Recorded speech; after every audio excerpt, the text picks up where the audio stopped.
Buenas tardes. Es una alegría y un gozo estar aquí reunidos con ustedes, pues alrededor de la beatificación, que es nada más la confirmación por parte de la institución clerical de algo que ya sabíamos, ¿no? Concha no solo es beata, es santa, pero bueno, son los protocolos. Y desde que uno se encontró con ella ya sabía que era de esta naturaleza, ya tendríamos que haber llegado aquí hace mucho. El tema que me toca ahora en esta fiesta es un tema complejo, la mística. Y la mística en sí misma es compleja y yo soy un heterodoxo y yo trato de entender a Concepción Cabrera de Armida, Concha, como le he llamado siempre, en relación a qué dice toda esa experiencia que se expresó de tal manera a lo largo de la cuenta de conciencia, y creo que la doctora Rocío ha sido muy clara en las cantidades y formas de expresividad de la experiencia interior de Concha, ¿no? Ya en sí mismo la beatificación, la presencia, esa mujer es imitable, aunque sea en el culto, como es la beatificación en el culto del país, ¿no? Porque la beatificación es el culto de región, todavía no es el culto universal, ¿no? Ya en sí mismo es un acontecimiento, y por eso se empezó con la laica, ¿no? Es decir, una mujer laica, madre de familia, es un ejemplo en el siglo XIX, principios del XX, en este país, ¿no? Esta mujer, como lo digo en mi pequeña nota, esta laica, doblemente vista así con sospecha por toda la historia que conocemos, y sobre todo en este país que es tremendamente duro, y sobre todo también en toda la concepción clerical, pues es una mujer, es madre de familia y además tiene una experiencia y sube a los altares. ¿Qué decir? ¿Qué hizo Concha? Es una laica que como madre de familia entra en el universo más excluyente, que es la intimidad sacerdotal, la intimidad más sagrada, y dobla en este México macho, dobla a todos los obispos, ¿no? Tiene que enfrentar a la Compañía de Jesús porque ya se había llevado a uno de los suyos, el padre Mir. Luego tiene otra bronca porque también se lleva a Félix, ¿no? Con los maristas. Y dobla a los obispos más importantes de su época. ¿Quién lo iba a pensar? Y no solo dobla a los obispos más importantes de su época, que toman su causa, que toman su visión. Cuando todo está a punto de colapsar porque no hay manera en la grilla, porque también hay grilla en la iglesia como en la política, ¿no? Allá le estaban pegando duro en Roma. El obispo Ibarra, que además se vuelve misionero, es el primer misionero de la cruz, ¿no?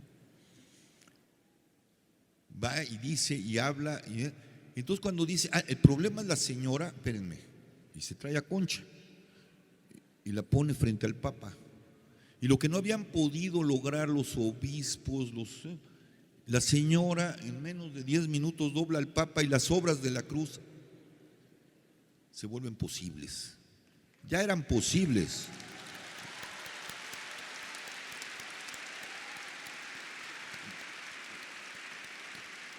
Bueno, de esa dimensión es esta mujer, en un momento bien complicado.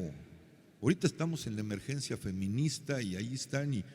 No, allá atrás no había ni siquiera concepto feminista. Era una señora que, como lo dijo bien la doctora Rocío, estaba invadida de Dios y órale, ¿no?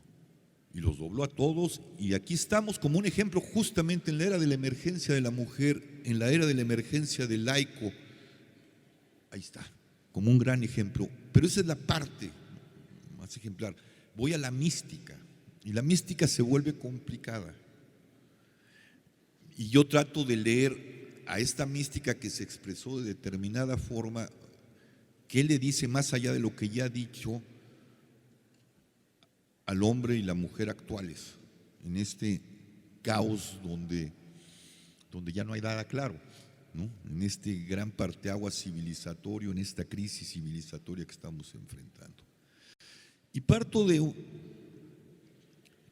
la mística cristiana es una forma de expresarse de algo que está más allá de su expresión, ¿no? Es una construcción para leer algo.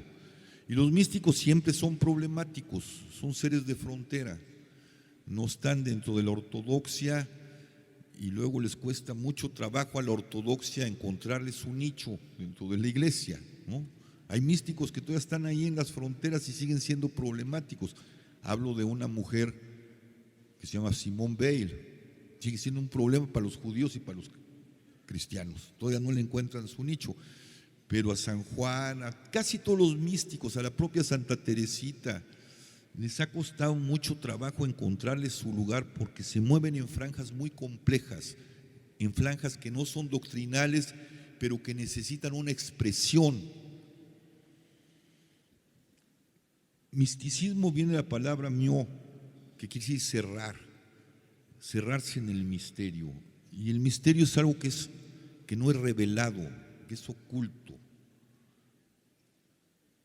Es el lugar de lo inefable, de lo que no tiene un lenguaje, pertenece a lo inefable, a Dios, al trascendente, al totalmente otro.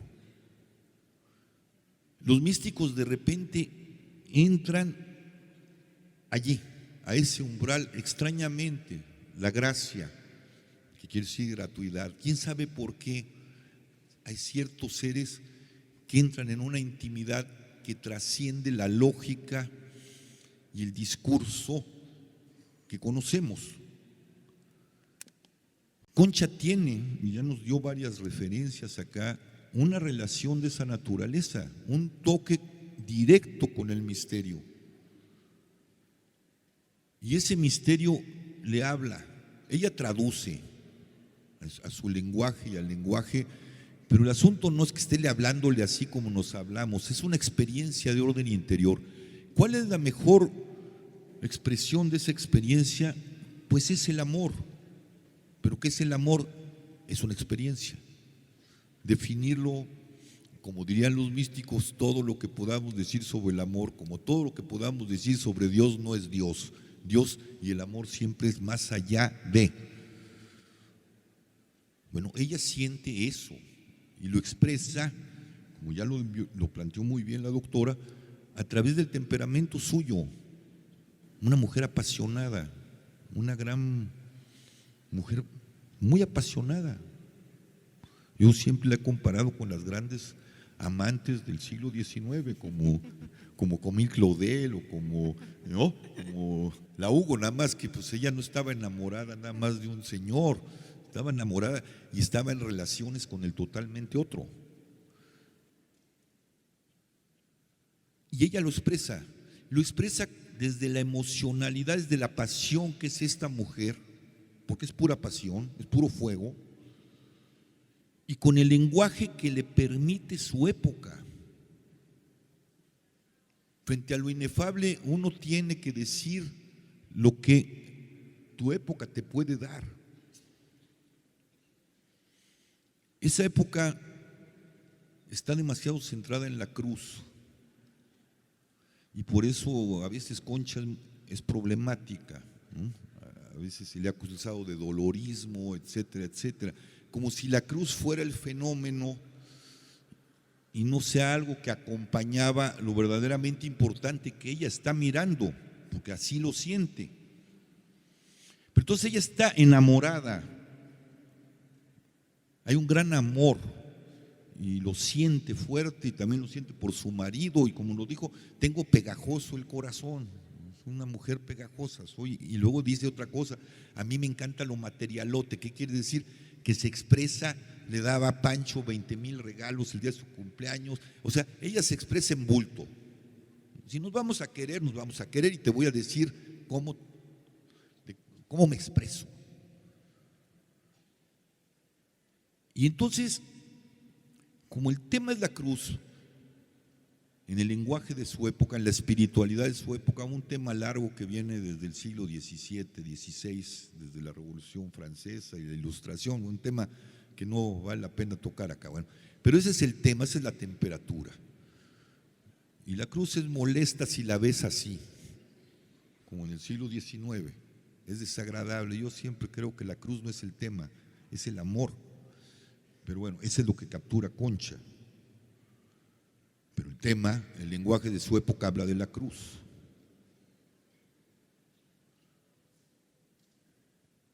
Entonces ella le dice, a ver, yo te amo. Y como el tema de la cruz, donde está expresado, porque, ¿y cómo te digo a ti lo que estoy experimentando, de lo que me hace sentir tú? Estamos hablando de un territorio amoroso. Por eso San Juan, que es uno de los más finos místicos, que además es un poeta, cuando habla de su experiencia, de la experiencia mística, habla en un lenguaje amoroso. ¿A dónde te escondiste, amado, y me dejaste con gemido? Y ahí va a buscarlo. Y le pasan cosa y media. En una noche oscura, con ansias en amores inflamada, oh dichosa aventura, salí sin ser notada, estando ya mi casa sosegada. Va en busca del amado. Concha también, nomás que no tiene la finura léxica, la del poeta, pero tiene la suya. Y dice, yo te amo, ¿cómo te lo explico? Y entonces hace cosa y media relacionada con la temperatura de la cruz. Se flagela, se da. Pero dice algo muy importante, que es el tema donde el lenguaje de la mística adquiere en ella una particularidad. Ya sé, me quiero grabar un monograma aquí. ¿No? ¿Cuál es su referencia? Los herraderos del rancho de su familia. ¿No? Acuérdense, a mí me parece fantástica Concha, ¿no? Los análogos que hace, ¿no? Hierran a las vacas para decirle, o a los toros para decir que esto pertenece a fulanito de tal. Y ella hace el símil, ¿no? Solo se puede expresar la relación del amor y lo inefable de su decir a través de símiles. Ella encuentra ese símil y me lo voy a grabar. Nos escandaliza ahora, pero a nadie le escandaliza meterse un arete aquí, ¿no? Y no solo allí, ¿no? En los genitales, ¿no? Y tampoco nos escandalizamos que las señoras van y hacen implantes y esas torturas gratuitas y absurdas. Puta, pero el que la señora se haya puesto eso, nos parece verdaderamente complicado. Y sin embargo, es la expresión más acabada de lo que hacen los enamorados. Y ella le dice, bueno, ahí te va. ¿No? Cuesta un trabajo que lo entienda el padre Mir.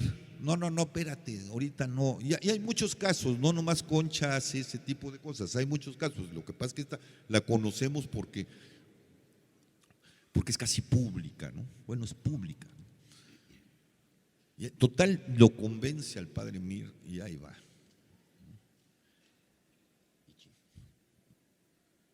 Le está diciendo, mira, tú moriste por nosotros, tú nos diste todo el amor, y el símbolo de ese amor en esa época es la cruz. Bueno, me voy a parecer a ti, me voy a hacer esto, soy tuya. Mira, aquí lo traigo grabado, como las reces del...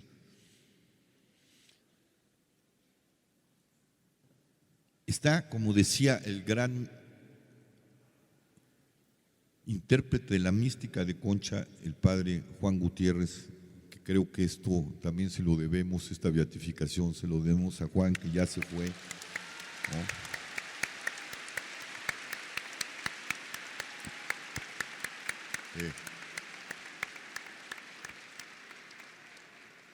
El título de todo su estudio sobre mística, sobre la mística de Concepción de Concha, lo resume: respuesta a la invasión de Dios. Concha está invadida por lo inefable y ella le responde a esa invasión así. Y viene la respuesta del amado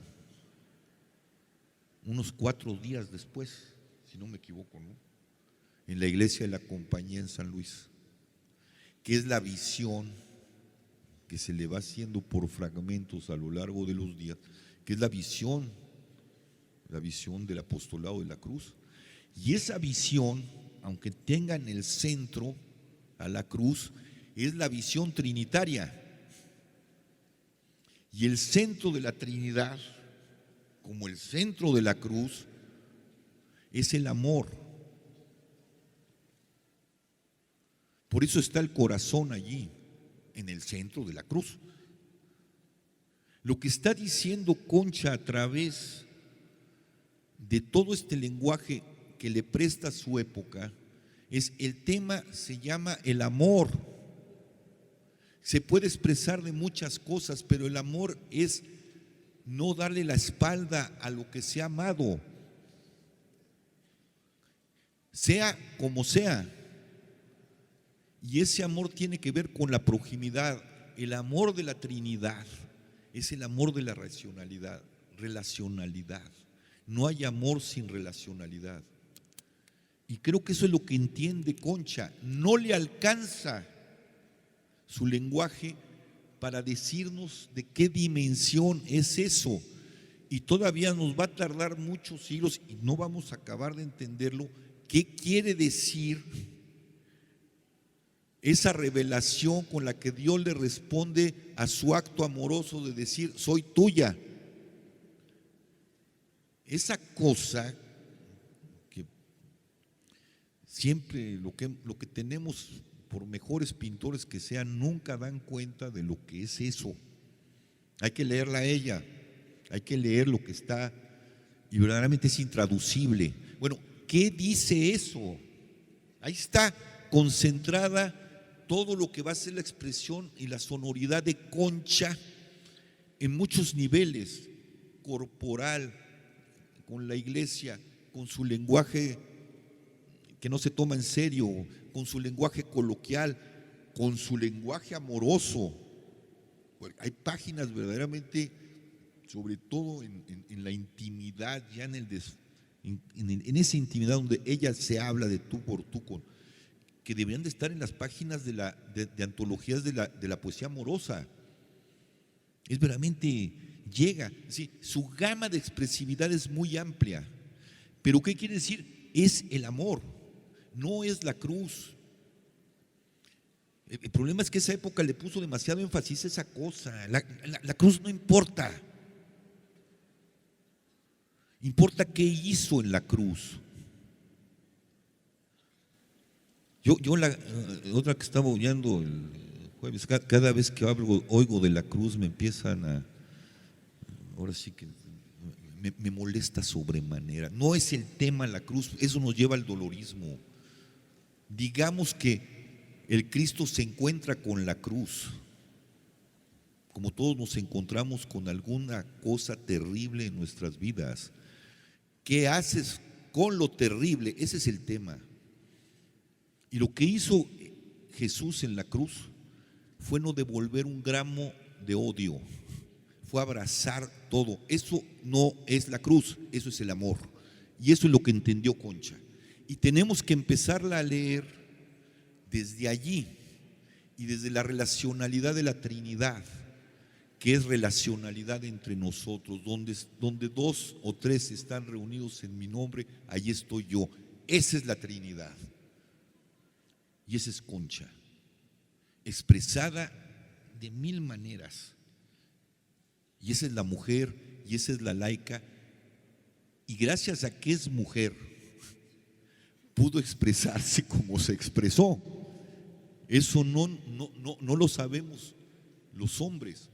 Aún los más apasionados como San Juan es tremendamente medido, junto al lenguaje de Teresa o junto al lenguaje de Concha o al lenguaje de cualquiera de las místicas. Las místicas son arrebatadas y no les alcanza el lenguaje ni de su época ni del que trae consigo misma para decir las resonancias de la inefabilidad. Sí. Yo lo dejo aquí y vuelvo después para ir afianzamos. Pero aquí está el lenguaje, como lo dijo la doctora, que sirve como instrumento de reflexión de una experiencia que la sobrepasa y nos sobrepasa siempre, que tiene que ver con el amor. Por eso la poesía nunca se agota, porque es imposible agotar en palabras de cualquier índole, corporales, verbales, lo que es la experiencia del amor, sobre todo la experiencia del amor cuando se encuentra uno en la intimidad del totalmente otro.